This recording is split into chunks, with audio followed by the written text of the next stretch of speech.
Hi friends, welcome back to our channel. Ragi dosa எப்படி செய்யலாங்கிறத வாங்க வீடியோக்குள்ளார போகலாம். ஒரு கப்பு ராகி மாவு, ஒரு கரண்டி இட்லி மாவு எடுத்துக்கலாம். அது ரெண்டுத்தையும் நல்லா மிக்ஸ் பண்ணி விட்டுக்கலாம்.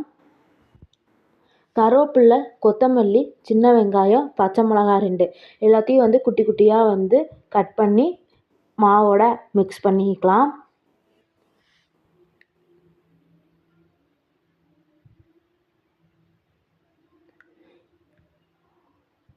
இப்போ மிக்ஸ் பண்ணியாச்சு. தோசைக்கல் வச்சுக்கிட்டு தோசை ஆட் பண்ணிக்கலாம்.